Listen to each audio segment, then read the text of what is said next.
Just say you're sorry, sir. That's all we're asking." The room was packed. Parents, teachers, board members, and one old man sitting alone in the third row. Walter Griggs didn't look angry, didn't look proud.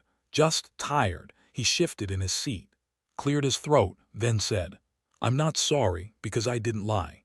A gasp swept through the auditorium. The mayor leaned forward. "You called a student's father a deserter in front of an entire class." Walter nodded. "I said he left his unit in Iraq because he did." Nobody moved. One woman whispered, "Monster." The principal folded her arms. "We invited you here to make it right, Mr. Griggs." Walter stood up, straightened his back, looked every person in the eye, and said, "Sometimes silence is the only apology I owe. Thank you for being here. Some stories don't start with heroes. They start with silence and someone refusing to bend. If this one stays with you, tell us why in the comments. And if you'd like to keep walking with Elijah Boone, you're always welcome here."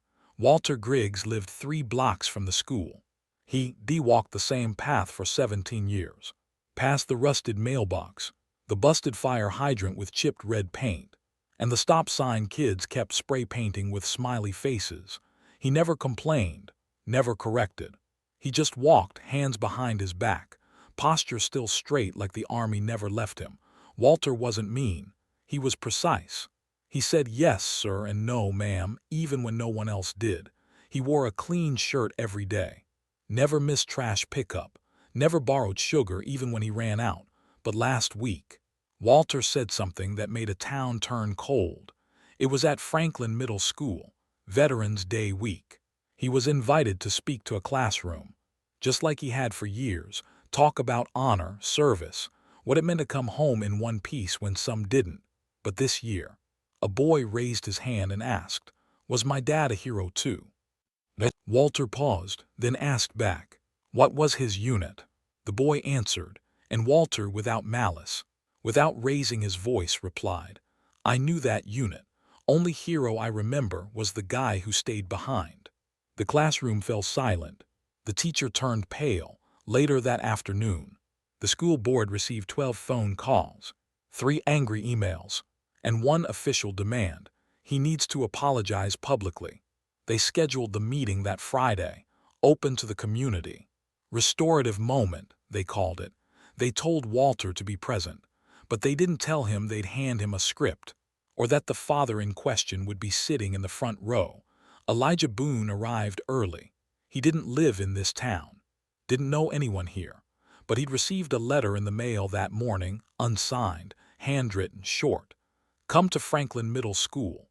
Friday at 6 p.m. Man named Walter Griggs needs someone who won't flinch."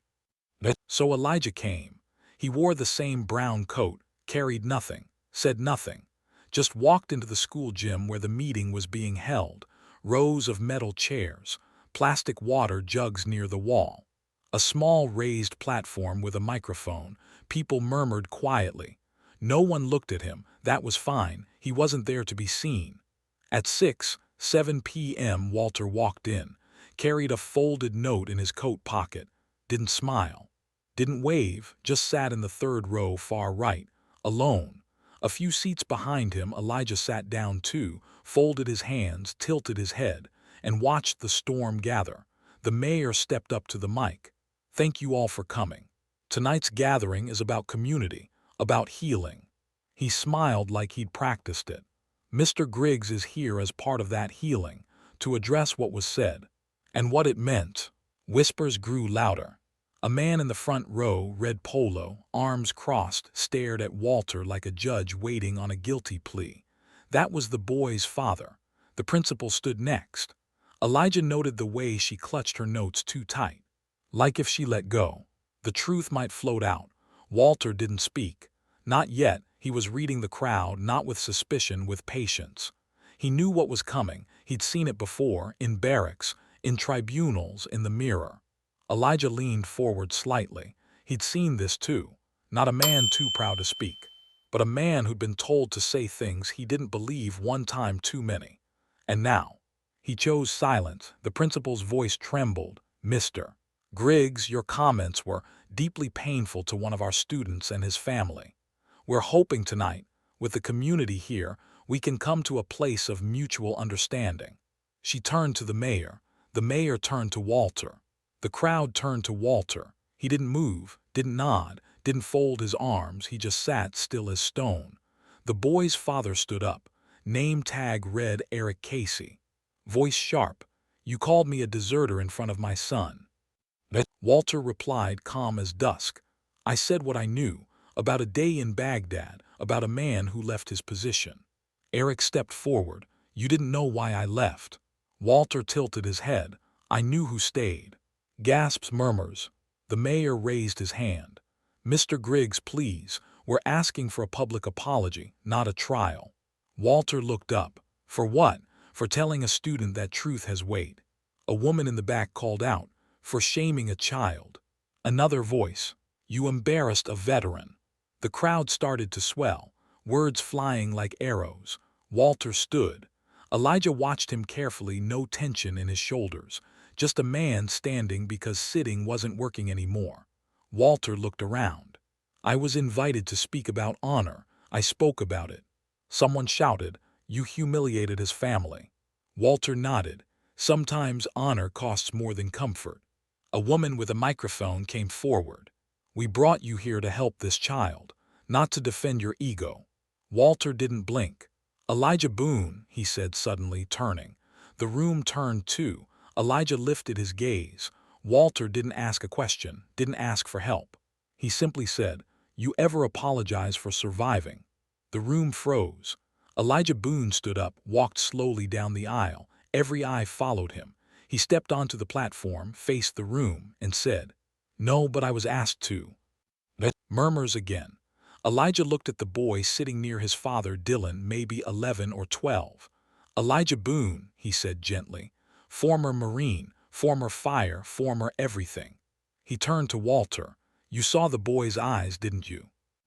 Walter nodded. Elijah turned to the crowd. "So did I." A teacher interrupted, "But the child deserves closure." Elijah paused. "Sometimes closure looks like silence. Sometimes it sounds like truth." Then, before anyone could argue, a small voice said, "I don't think Mr. Griggs meant to hurt me." It was Dylan. He stood, holding his dad's hand. "I asked him a question. He told me what he believed." The mayor tried to hush him. Dylan didn't stop. He looked sad when he said it. Pause, and nobody else did. Silence fell again. The kind you can't argue with, not angry, not smug, just true. Walter Griggs stepped down. Didn't look at the mayor. Didn't wait for applause. He walked out the side door without a word. Elijah followed. The metal door clanged shut behind him. Walter Griggs stepped out into the cold. Not bitter cold, just enough to remind the bones what year it was. He didn't light a cigarette, didn't curse, didn't even sigh.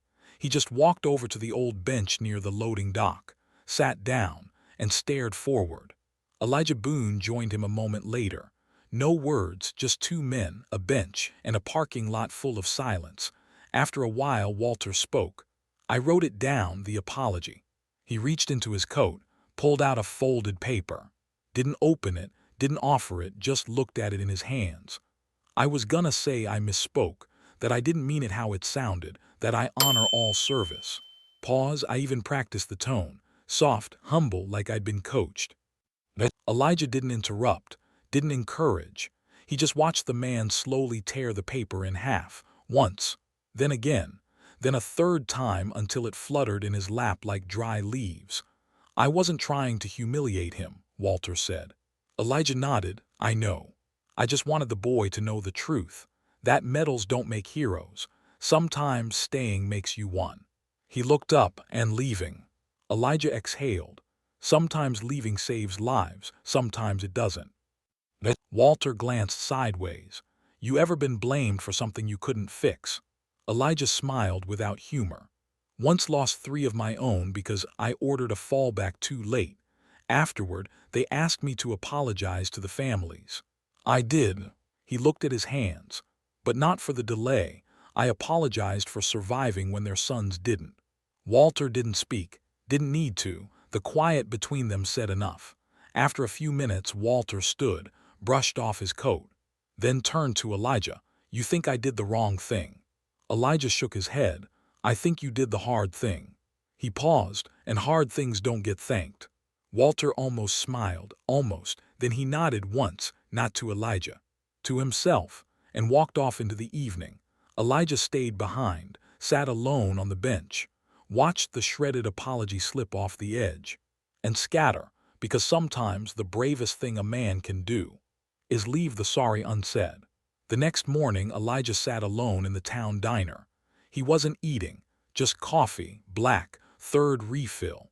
He wasn't thinking either, not actively. He just watched the snow outside start to melt. The bell over the door jingled. Elijah didn't look up until he heard the voice. Are you Mr. Boone? He turned. Dylan Casey stood there, backpack slung over one shoulder, shoelace untied, hair still damp from the morning shower. Elijah nodded. Dylan slid into the booth across from him. Didn't ask permission, didn't order anything. For a long time neither spoke. Then Dylan said, I don't think Mr. Griggs is a bad man. Elijah nodded again. He's not. Dylan stared at the table. He told the truth, didn't he? Elijah replied quietly. The version he lived through, yes. Dylan fidgeted with a sugar packet. My dad was mad, said the guy embarrassed him. Said honor means standing with your team. Elijah's gaze didn't move. And what do you think? Dylan looked up, then asked the real question. If you get punished for telling the truth, then what are we really learning? The diner grew quiet around them. The jukebox skipped. Elijah leaned forward slightly. What grade are you in? Sixth. You ever tell the truth and regret it? Dylan thought once. Told the principal that a kid cheated on the math test. He got suspended. Then everyone hated me. Elijah smiled gently. You learn anything? Yeah. Pause. Next time I still wouldn't lie. Elijah leaned back, then said something no teacher had told Dylan yet. Telling the truth doesn't make you a hero. It just makes you tired. Dylan nodded. Tired was the right word. He looked up again. I want to talk at school, say something. Like at the next assembly. Elijah blinked. About what? Dylan's voice was steady. That truth matters, even when grown-ups don't like it. Elijah Boone watched him for a long second, then said, write it down first. Why? So you remember who you were, before they tell you who to be. Dylan pulled a notebook from his bag, opened to a blank page, began writing, and Elijah Boone just watched, because the boy in front of him had more to say than the entire town combined. The school gym smelled like floor polish and nervous energy. Students rustled in their seats. Teachers hushed them. The microphone screeched once. Then, Dylan Casey stepped up to the podium. He was shaking, just a little, but his voice, when it came, was clear. Last week something happened in this town, and a lot of people had strong feelings about it. Me too. He looked at the front row where his dad sat, didn't flinch. I asked a question in class. Someone answered honestly. It hurt to hear, but it was real. He paused, hands tight around the sides of the paper. I've learned that truth doesn't always feel good, but it's what helps us grow up. Someone coughed. No one laughed, no one clapped, but no one interrupted either. I'm not here to defend anyone. I'm here because I don't want to live in a place where people get punished for telling the truth, even when it's hard. He looked down, then up. I want us to be brave enough to hear things we don't like, and kind enough to speak them without hate. He folded the paper. Thank you. Silence, not rejection, not applause, just silence. The good kind, the thinking kind. As the students filed out, one girl stopped next to Dylan. Didn't smile, didn't say much, just, thanks for not apologizing. Then walked away. Outside the gym, under the shade of the awning, stood a familiar coat. Elijah Boone. He didn't wave, didn't nod, but Dylan saw him, and that was enough. Elijah turned, walked toward the sidewalk, hands in pockets, a piece of torn paper drifting in the breeze behind him, from someone else's pocket from some other day. But that was done now. Not every truth is popular. Not every apology is earned, and not every silence is cowardice. Sometimes silence is the only way to keep your voice. Have you ever stayed silent because the truth was too heavy to carry out loud, or been told to say sorry for something you know was right. Leave us a comment. Your story matters, even if the room went quiet when you told it. And if you'd like to keep walking with Elijah Boone, you know where to find us.